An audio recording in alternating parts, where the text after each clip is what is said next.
नमस्कार मंडळी, स्वागत आहे आपल्या यूट्यूब चॅनलवरती जय गुरुदत्त श्री स्वामी समर्थ।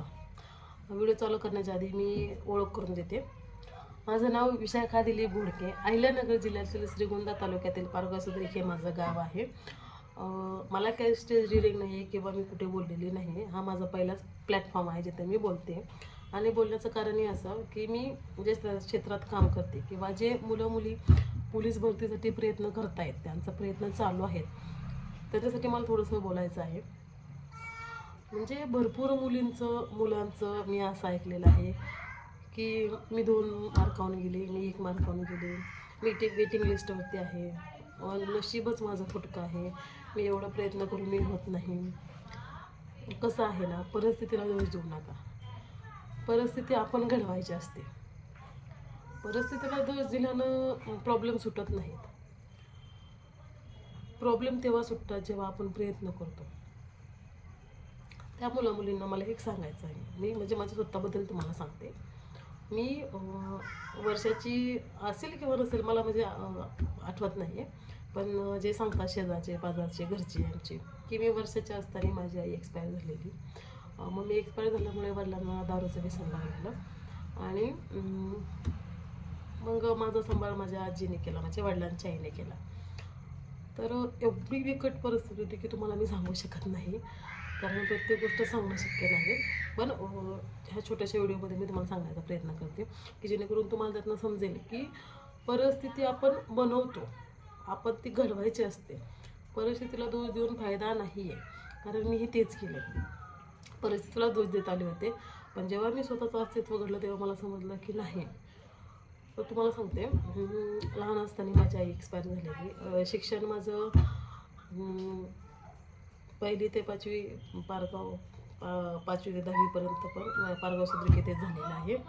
आणि तुम्हाला सांगते, शिक्षण असं घेतलं आहे की सांगू शकत नाही, खूप अवस्था बिकट असायची। एक युनिफॉर्म आम्ही म्हणजे मी 2-2 वर्ष वापरायचे।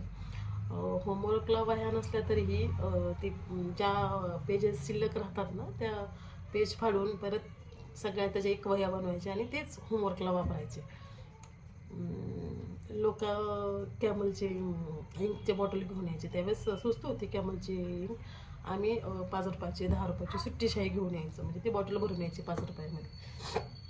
हो, असं म्हणजे सांगायचं तात्पर्य एवढंच की एवढ्या हालाकीतनं आम्ही ते शिक्षण घेतलं।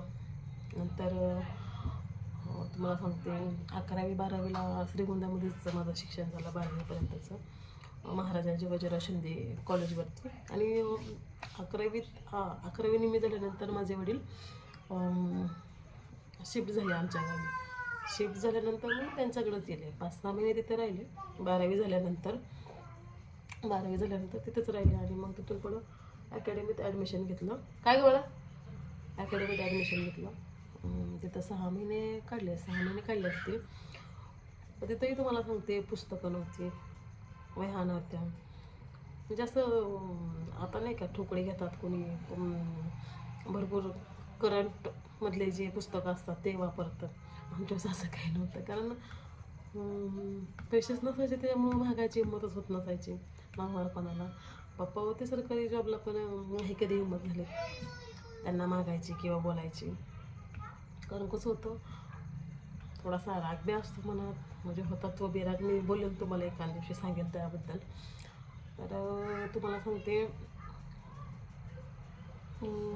तेव्हा ठाणा ग्रामीणला मी भरतीला उतरलो, तेव्हा ही परिस्थिती खूप बिकट होती, काही माहीत नव्हतं। खेडं आपण राहिलं कसं, गावाकडली माणसं हे असं दगदगीचं जीवन लाईफ आपल्याला माहीत नसतं, दगदगीचं राहायचं, ते ट्रेनचा प्रवासी। मग तुम्हाला सांगते, भरती झाल्यानंतर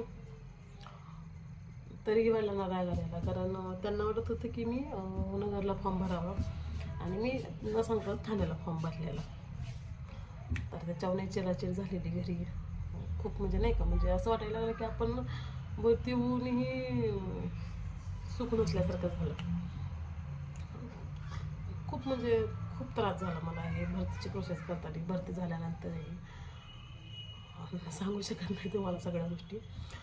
तर मी त्या मुलींना सांगेल की तुम्ही जे म्हणता की आम्हाला डाएट प्रॉपर नाही भेटलं, आम्हाला हे पुस्तकं भेटली नाहीत किंवा आम्हाला मार्गदर्शन योग्य भेटलं नाही. हे बघा, आपण स्वतःचे स्वतः मार्गदर्शक असतो. जेव्हा स्वतःला आपण तयार करतो ना स्वतःला, तेव्हा तुम्हाला कुठलंच आणि कुणीच हरवू शकत नाही.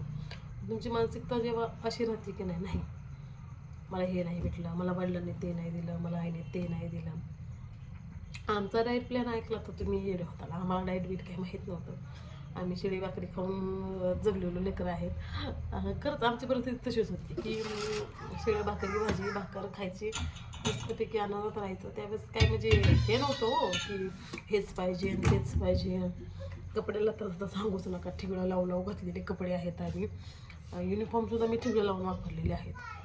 पण एवढं आहे की कधी कोणाचं वापरलेला कपडा घातला नाही किंवा कधीही कोणाच्याच चारण्याला आपण हे झालेलं नाही. कारण आमच्या जे नेहमी सांगायचे की परिस्थिती ही आपली आहे, ती आज आहे उद्या नाही. त्याच्यामुळं कधीही कोणाच्या चारण्याला निंद राहायचं नाही किंवा कोणाच्याही ओसरीचं काही म्हणायचे ते मला आठवत नाही. तर तुम्हाला सांगते,